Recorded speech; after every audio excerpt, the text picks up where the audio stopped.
The room was set. Bright lights flooded the space. A soft hum from the overhead equipment filled the background, and the production crew moved quickly to finalize the setup. Makeup had already been applied, the cameras were rolling, and the atmosphere carried the kind of tension unique to televised hearings. Candace Owens, a conservative commentator known for her assertive presence, sat confidently, waiting for her moment. She had come prepared to dominate, to defend her views, and to direct the tone of the conversation. However, what unfolded would be far from what she expected. Representative Jasmine Crockett entered with a different energy. Focused, composed, and fully aware of the stakes, she wasn't there to perform. She was there to correct the record. Owens had often used her platform to shape narratives that suited her ideology. But today, someone was prepared to challenge that pattern in a public and direct manner. The topic at hand was complex. Misinformation, media influence, race relations, and political manipulation were all in play. Owens, accustomed to framing the discussion to her benefit, started by laying out her position with familiar talking points. She criticized the media for what she called cherry-picked outrage, suggesting that coverage of certain incidents was driven more by agenda than truth. It was the same foundation she had used in past appearances: question the narrative, redirect the conversation, and maintain control. But as Owens delivered her points, Crockett listened carefully. Then, with a calm but direct tone, she began her response. Not to attack, but to clarify. She started by addressing the structure of Owens's argument, pointing out how it relied heavily on selective data and generalized claims. Crockett wasn't interested in emotional sparring. Her focus was on facts, records, and consistency. "I respect the right to have differing opinions," Crockett began. "But what I will not support is the misuse of influence to distort realities that impact real people's lives." It wasn't a theatrical line. It was a statement of intent. She then brought out a printed document, an official record that contradicted Owens's previous claims regarding voter suppression cases. Crockett read specific excerpts, pausing only to provide context. Her voice remained steady, deliberate. The room, which had moments earlier been filled with predictable exchanges, shifted. Attention turned sharply to the facts being laid out. Owens attempted to counter. She dismissed the document as incomplete, stating that data can be interpreted in multiple ways. Crockett responded not with volume but with verification. She referenced legal cases, public testimony, and bipartisan investigations. Each point built upon the last, and by the time she paused, the dynamic had shifted. The audience could feel it. This wasn't the debate Owens had expected. The moment was more than a clash between political figures. It was about accountability in public discourse. Crockett, by remaining rooted in documentation and measured delivery, revealed how narratives could be influenced by presence and posture rather than facts. She wasn't there to accuse Owens of lying. She was there to show the gaps in her arguments. At one point, Owens mentioned her own background, how her experience as a Black woman gave her a unique perspective on race and culture. She used it to validate her political stance, implying that her personal history granted her a broader understanding. Crockett didn't reject Owens's lived experience. Instead, she emphasized that shared identity doesn't mean shared perspective. Being a Black woman in America doesn't automatically align us on every issue, Crockett said, but it should at least encourage honesty in how we talk about the issues that affect our communities. The line wasn't meant to silence Owens. It was meant to remind everyone in the room that experience must be backed by truth. Crockett didn't deny the legitimacy of differing views, but she challenged the misuse of those views when they dismissed real consequences. As the discussion progressed, Owens started to lose the sharp confidence she had at the beginning. Her responses grew defensive. She repeated phrases. She redirected questions instead of answering them. And Crockett remained consistent, never escalating, never backing down. By the end of this segment, it was clear that control of the conversation had shifted. Owens had come expecting to dominate with her usual assertiveness, but Crockett had changed the tone by being prepared, informed, and unapologetically clear. As the discussion resumed, Crockett took a moment to address a point Owens had made earlier, about the media's selective coverage of political events. Owens claimed that stories involving conservative voices were routinely ignored or distorted, while liberal narratives were amplified. It was a familiar argument, one designed to position her as a victim of systemic bias. But Crockett wasn't interested in debating hypotheticals. She responded by citing specific examples where right-leaning narratives had not only received significant media coverage, but had also gone unchecked despite inaccuracies. The media has its flaws, she admitted, but to suggest it only favors one side oversimplifies a much larger problem. Accountability isn't about which side gets more attention. It's about what's actually true. Owens tried to pivot, bringing up what she described as a double standard in how violence is portrayed depending on the race or political leaning of the individuals involved. She referenced protests, suggesting that certain actions were excused when committed by groups aligned with left-leaning ideologies. Crockett let her finish, then responded methodically. She differentiated between peaceful protest and violent action, outlining how context often shapes the way events are reported. "We can't just throw every situation into one category," Crockett said.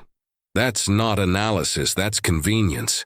Owens pushed again, this time leaning into personal anecdotes. She shared an experience from her early career, describing how she felt excluded in certain political spaces because of her beliefs. She used it to argue that political discourse was becoming hostile to those who didn't conform. Crockett didn't dismiss the experience, but she highlighted the difference between exclusion and accountability. "It's one thing to feel criticized for your views," she said. "It's another to confuse that criticism with persecution. Challenging an idea doesn't mean silencing it. It means demanding that it hold up under scrutiny." That line landed with weight. It signaled Crockett's broader point. Free speech isn't about speaking without consequences. It's about being willing to defend your words when challenged. As the hearing continued, the topic turned toward policy. Owens made broad claims about the failures of progressive policies in urban communities, arguing that decades of liberal leadership had not improved conditions. She cited crime statistics and economic data, though without full context. Crockett countered by presenting comparative data from both conservative and liberal jurisdictions. Her point wasn't to argue that one side had all the answers. It was to show that cherry-picked data without full context can mislead. "We're not going to fix problems by pointing fingers," Crockett said. "We fix them by telling the truth, even when it's uncomfortable for our side." Owens appeared slightly unsettled by the consistency in Crockett's responses. She attempted a sharper tone, accusing Crockett of defending policies that had failed minority communities. Crockett remained measured. She acknowledged the flaws in existing systems but emphasized that blaming entire groups without offering real solutions was unproductive. "Critique is valid," she said. "But where is the plan? Where is the policy? It's easy to talk about failure, it's harder to work toward progress." At this point, the audience sensed a shift. What started as a typical ideological exchange was turning into a deeper examination of how narratives are constructed and who benefits from them. Crockett's refusal to engage in reactive language made Owens's style appear more performative than persuasive. The moderator tried to redirect the conversation, but Crockett used the opportunity to further highlight how easily truth can be overshadowed by presentation. She mentioned how people often believe what they hear most confidently, not what is most accurate. "We've allowed delivery to become more important than facts," she warned, "and that's dangerous." Owens attempted to regain control by returning to her core message, individual responsibility. She argued that communities couldn't rely on government or external structures to improve conditions. Crockett agreed on personal accountability but reminded Owens that systemic issues require systemic solutions. "We can't talk about personal choices without acknowledging the systems people operate in," she said. "It's not either or, it's both." The statement wasn't flashy, but it struck at the heart of the debate. Owens' arguments often revolved around absolutes, while Crockett insisted on nuance. This difference in approach made the contrast between the two voices even more apparent. As this portion of the exchange ended, Crockett had not only matched Owens point for point, she had reframed the conversation. By refusing to engage in ideological battles and instead focusing on evidence and consistency, she left a clear impression.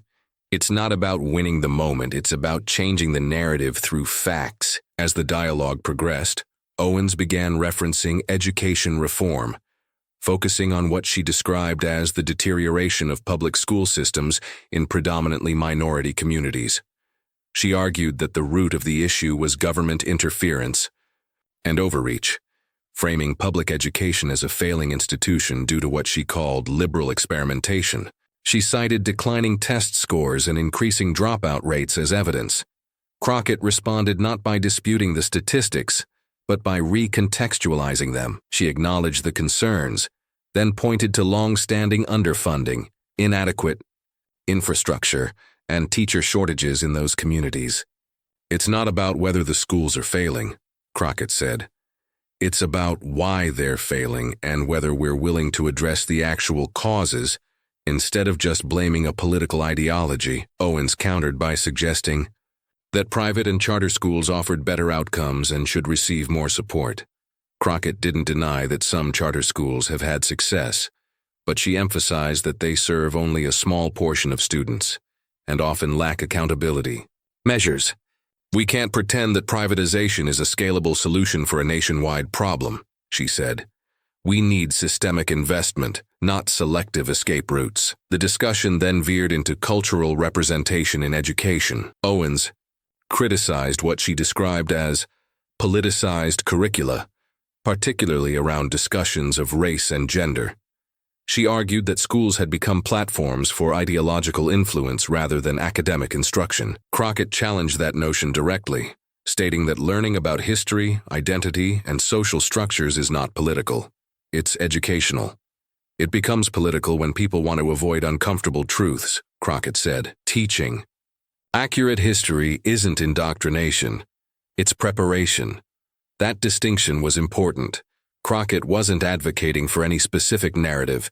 She was advocating for inclusion and accuracy.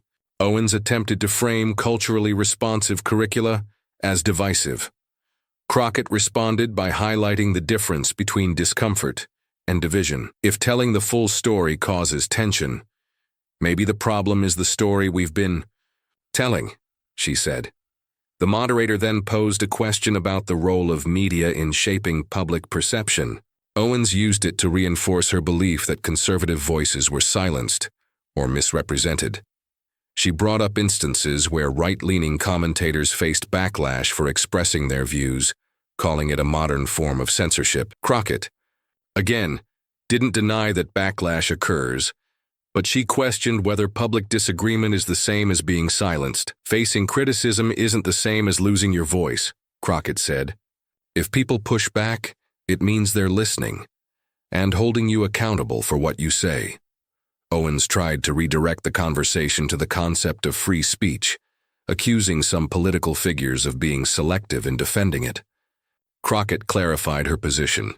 Free speech is a right, but it does not exempt anyone from being challenged. You can say what you want, she said, and others have the right to respond. As the exchange intensified, it became clear that Owens was struggling to maintain control of the conversation. Crockett was not just responding, she was steadily disarming arguments with context and precision. She avoided emotional escalation, choosing instead to remain firm and detailed. The next topic was the economy. Owens pointed to economic growth during certain conservative administrations, suggesting that progressive policies often led to stagnation. Crockett acknowledged that no administration is perfect, then pointed to wage inequality, housing instability, and healthcare costs as persistent issues that predated any single presidency. If we only talk about GDP and ignore how people are actually living, we're not talking about the economy. We're talking about optics, she said. Owens attempted to pivot by referencing entrepreneurship in minority communities, arguing, the deregulation and reduced taxes empowered small business owners. Crockett supported entrepreneurship, but cautioned that opportunity alone isn't enough. Starting a business doesn't mean success if you don't have access to capital, healthcare, or a stable community to operate in, she explained. The audience began to take notice of the way Crockett dissected each point. She wasn't dismissive. She was comprehensive. Owens had expected resistance, but not a fully structured rebuttal. As the segment drew to a close, Owens offered a summary of her position, repeating key phrases about responsibility, censorship, and failed liberal policies. Crockett didn't summarize. Instead, she restated her focus: facts, context, and accountability. If we're not telling the whole truth, she said, then we're not solving the whole problem. It wasn't a soundbite. It was a guiding principle, and it left a clear impression. The session moved into a more personal space as the conversation turned to lived experiences and identity. Owens spoke about her personal transformation, explaining how she shifted from aligning with liberal ideals to embracing conservatism. She shared how, in her view, the conservative movement provided clarity, structure, and empowerment that she didn't find elsewhere. It was a narrative she had used often, one meant to connect emotionally with her audience. Crockett acknowledged the importance of personal experiences, but reminded the room that individual stories, while powerful, cannot replace broader patterns and collective data. Anecdotes can inspire, she said, but policy must be built on evidence, not emotion. Owens seemed slightly unsettled by the dismissal of her personal journey as insufficient for systemic insight. She doubled down, claiming that she was proof of what was possible when people took ownership of their lives and rejected victimhood. Crockett didn't argue with the value of self-determination, but pointed out that recognizing barriers isn't the same as embracing victimhood. We can hold people accountable and still fight the systems that hold them back, she said. Those ideas are not in conflict. They're necessary partners in real progress. The conversation then touched on family values and community structures. Owens criticized what she called the destruction of the nuclear family in modern liberal culture, linking social issues like crime and poverty to shifts in family dynamics. Crockett didn't deny that family structure plays a role in social stability, but warned against oversimplification. You can't solve generational poverty by blaming family configurations, she argued. Economic injustice, education gaps, and systemic discrimination don't vanish with marriage licenses. Owens returned to familiar ground, suggesting that progressive policies had incentivized dependency and discouraged self-reliance. Crockett carefully pushed back. No one chooses struggle, she said. The idea that people opt into hardship because it's convenient doesn't reflect reality. It reflects privilege. The tension grew, but Crockett never raised her voice. Her responses were deliberate, shaped by data and empathy. She wasn't playing to the audience, she was anchoring the conversation in grounded realities. Then came a turn. Owens brought up crime in urban neighborhoods, claiming it was directly linked to decades of liberal leadership. Crockett challenged this head-on, drawing from multiple city case studies. She pointed out that crime is a complex result of economic inequality, education gaps, and underinvestment in infrastructure, not just political affiliation. Crime doesn't have a party, she said. It has conditions. Owens appeared momentarily stalled, then tried to pivot to solutions. She claimed that law and order must be prioritized, suggesting stricter policing and sentencing.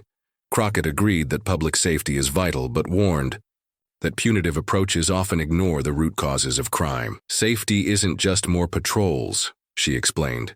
It's safe housing, good schools, mental health care, and trust between communities and law enforcement. That last point sparked murmurs in the room. Crockett had reframed the issue, again, not with a soundbite, but with a full-picture approach. She didn't just critique Owens's statements. She offered an alternative vision grounded in both policy and lived understanding. The moderator asked each speaker to address the concept of leadership. Owens emphasized strength, decisiveness, and clarity. She stated that leaders must speak hard truths, even if unpopular. Crockett agreed with the premise but redefined the delivery. Leadership is truth-telling, yes, she said, but it's also listening, evolving, and creating space for those most affected by our decisions. Owens interjected, questioning whether Crockett's approach was too cautious, too focused on consensus rather than decisive action. Crockett smiled slightly, then responded, "Consensus isn't weakness. It's the courage to build something that lasts longer than your own voice." The audience reacted to that. A brief pause, then a ripple of nods and quiet affirmation. Crockett's strength was not in volume or theatricality. It was in precision and conviction. As the fourth segment concluded, Owens delivered another summary, filled with rallying points, personal responsibility, failure of liberal cities, and the threat of ideological extremism. Crockett didn't rush to close with a list. Instead, she let her last thought stand. If your solutions require ignoring whole parts of reality, then they're not solutions, they're distractions. It was subtle, almost quiet, but unmistakably final. As the next phase began, the moderator shifted attention to healthcare and access. Owens opened by criticizing what she termed the bureaucratization of health, arguing that government-managed healthcare systems often led to inefficiencies and restricted choice. She claimed that a free market approach would foster competition, lower costs, and improve quality through consumer choice. Crockett responded by stating that healthcare is not a typical consumer product. "No one shops for cancer treatment," she said. "No one compares emergency surgery prices during a heart attack. Healthcare isn't a commodity, it's a necessity." Owens argued that competition still mattered, referencing specific private health plans and facilities with high patient satisfaction. Crockett acknowledged that private providers have their place, but emphasized that millions remain uninsured or underinsured, not because they lack responsibility, but because of systemic barriers. "It's not about who offers the best plan," she said. "It's about who can afford to even look at the options." The conversation deepened when the topic of maternal health disparities came up. Crockett pointed to statistics showing higher mortality rates among Black women, regardless of income or education. Owens asked whether the disparity was really about race or about healthcare quality more broadly. Crockett's answer was clear. "It's both. Race doesn't disappear behind a paycheck," she said. "Bias in medicine exists, and denying it won't save lives." Owens then attempted to reframe the issue by pointing to personal accountability. In health, diet, exercise, and lifestyle choices. Crockett didn't deny that those matter, but she cautioned against using individual behavior as a smokescreen for systemic neglect. "You can't yoga your way out of medical racism," she said, "and people in food deserts can't salad their way to better outcomes." The crowd reacted, quiet at first, then a slow clap that faded as the moderator moved to the next issue. Voting rights and access to democracy. Owens claimed that voter ID laws were simple and reasonable measures to prevent fraud. She portrayed objections as exaggerated, suggesting that accusations of voter suppression were political theater. Crockett responded with data, showing how these laws disproportionately affect minority, elderly, and low-income voters. She emphasized that while the idea of preventing fraud sounds neutral, the application of such laws often leads to exclusion. If your rule sounds fair but works unfairly, then it isn't neutral. It's strategic, she said. Owens accused the left of undermining faith in the electoral system through fear-mongering. Crockett pushed back, saying that asking questions about access is not the same as eroding trust. "We strengthen democracy by making it more inclusive, not more exclusive." The dialogue continued into the role of activism. Owens criticized modern protest culture, claiming that it had shifted from meaningful civil rights advocacy to performative outrage. Crockett challenged that view directly. "Protest is not performative when people are dying, being denied, or discarded," she said. "It's the language of urgency." Owens seemed to grow increasingly animated. She spoke rapidly, accusing progressives of focusing on identity over unity, on grievances over gratitude. Crockett didn't match the speed. She kept her cadence slow, her delivery firm. "You can love your country and still demand better from it," she said. "Patriotism and protest are not opposites." As the discussion neared its final stages, Owens attempted to regain footing with a broad critique of what she saw as cultural victimhood. She repeated her point that success comes from mindset, not circumstance. Crockett allowed her to finish, then offered a closing observation of her own. If mindset is everything, then why do outcomes follow demographics so consistently? She asked. Are we saying millions just need to think harder? Or is the truth more complicated and more uncomfortable? There was a noticeable shift in the room after that. Not just in tone, but in the way people were listening. Owens continued to press her message, reiterating the importance of values, discipline, and conservative principles. But Crockett didn't move from her core approach, centered on context, rooted in data, delivered with calm intensity. When asked if they had hope for bipartisan progress, Owens offered a cautious yes, stating that change was possible if people were willing to face facts. Crockett nodded but added a caveat. Facts are the starting point, but until we share the same facts, we're not having a debate, we're having a deflection. That line lingered. The dialogue continued into education policy, a subject that often reveals deep ideological divides. Owens criticized what she called the overreach of public education systems, especially regarding curriculum choices. She claimed that schools were indoctrinating children with progressive ideas rather than focusing on academic fundamentals.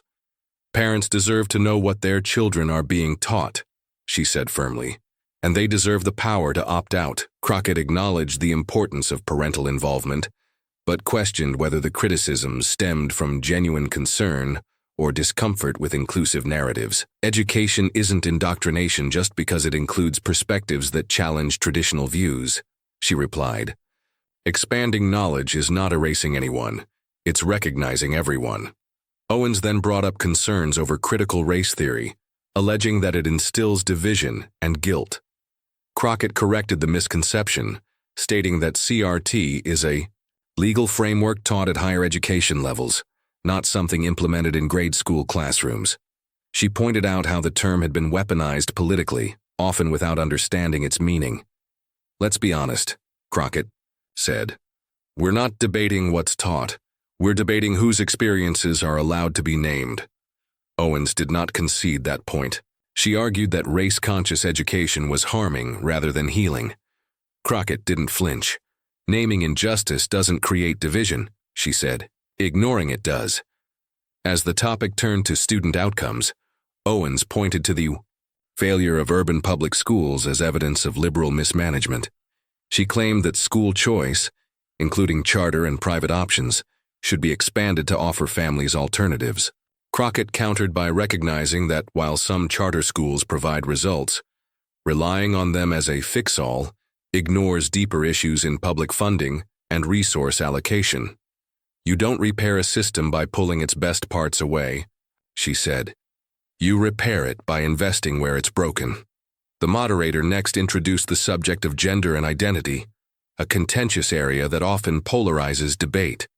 Owens took a strong stance against what she referred to as ideological confusion in youth-related gender discussions. She questioned policies that allow minors to access gender-affirming care or adopt pronouns different from their birth assignment, suggesting they were harmful or premature. Crockett responded without hesitation. Supporting young people as they explore identity isn't about pushing them into decisions. It's about giving them space to exist without fear, she said. Denying them that space causes far more harm than acknowledgement ever will. Owens questioned whether such support compromises parental rights. Crockett replied that rights must be balanced with responsibility. Parents deserve to be part of the conversation, she said. But their authority doesn't mean erasing their child's reality. The room remained quiet as the conversation entered delicate territory. Crockett handled it with a measured tone, emphasizing that policymaking must consider well-being, dignity, and science. Owens held to her belief that current cultural shifts were too fast and too reckless, but Crockett closed the segment with a reminder that change has always felt threatening to those who benefit from the status quo. The moderator posed a closing theme. What does progress look like? Owens framed her response around tradition, structure, and clarity of roles. She argued that America's strength had always been rooted in order and responsibility. Crockett didn't reject order, but she redefined it. Progress isn't chaos, she said. It's movement. Movement toward greater truth, toward inclusion, toward justice. Owens warned that such movement risked destabilizing what holds society together. Crockett answered, "If what holds us together requires someone being left out, then maybe it's time to build something stronger." The energy in the room shifted, not loud or electric, but steady, focused. People weren't reacting with cheers. They were listening with intent. Crockett hadn't won the room through force or performance. She had shifted its rhythm with consistency and clarity. Owens closed with a reiteration of her platform: personal responsibility, parental rights, free enterprise. Crockett offered no rebuttal in those final moments. Instead, she simply left the audience with this: responsibility is powerful, but so is recognition. Recognizing what people carry, where systems fail, and how truth lives in more than one story. That's the foundation of better policy. And just like that, the segment ended. No applause line, no dramatic conclusion, just a pause, and a sense that something had been recalibrated in the space between assertion and understanding. As the session wound down, the moderator opened the floor to final reflections. It was a moment for clarity, not rebuttals, for each speaker to define what they believed mattered most. Owens began with a call for cultural realignment. She emphasized the importance of strong families, economic freedom, and moral responsibility. Her tone was firm but composed. "We don't fix society by rewriting its foundation," she said. "We fix it by restoring what's been lost: discipline, duty, and direction." Crockett took a different approach. Rather than listing priorities, she focused on perspective. "We keep talking about what's lost," she began. "But what about what's been uncovered? Inequities, exclusions, silences. Maybe the real work isn't restoration, it's reckoning." Owens looked unshaken. She argued that the country had become too focused on grievance and not enough on gratitude. "You cannot build a future while anchored in resentment," she said. Crockett responded without raising her voice. "You cannot build a future by pretending the past didn't happen." The moderator then posed one final question: "What gives you hope?" Owens answered with conviction. She said that despite political divides, she believed Americans still valued freedom and fairness. "The noise is loud," she said, "but the core of this country remains intact." Crockett's reply was quieter, but no less resolute. "I find hope in every community that refuses to disappear," she said. "In every person who speaks truth, even when it costs them comfort. Hope isn't about assurance, it's about action." Then something unexpected happened. An audience member asked a spontaneous question. The moderator hesitated but allowed, "Dooney, if you had one message for the next generation, just one, what would it be?" Owens paused, then spoke. "Don't follow the crowd, think for yourself. Stand on values, not trends." Crockett waited a moment before replying. Then she said, "Don't mistake silence for peace. Ask questions, demand space, and know that belonging doesn't require permission." There was no applause, just a hush. Not because the room lacked energy, but because it had shifted into reflection. The event had started as a typical high-profile political discussion. It had become something different. A confrontation of worldviews, yes, but also a rare moment of sustained listening. As the cameras wrapped and the lights dimmed, producers gathered equipment and the crowd slowly dispersed. Owens exited quickly, speaking with staff, still composed and visibly engaged. Crockett remained a few moments longer, speaking with attendees who approached with quiet appreciation. Both women had presented their visions with clarity. Both had been unyielding in principle, but Crockett had added something else, a kind of quiet persistence that doesn't demand attention but earns it anyway. She hadn't tried to dominate the conversation. She had redirected it. And in doing so, she had shifted the weight of the room. Outside, night had fallen. Media vans blinked with lights as crews edited their sound bites. Commentators prepared their takes. But the people who had sat inside, who had witnessed the full exchange, walked out changed in some way. Not necessarily converted, but stirred. Challenged, moved. Because what happened on that stage wasn't just about two women and their platforms. It was about a conversation this country has long avoided, between tradition and transformation, between comfort and truth. And when Crockett said, You can't build better by pretending. It didn't just end the discussion, it redefined it.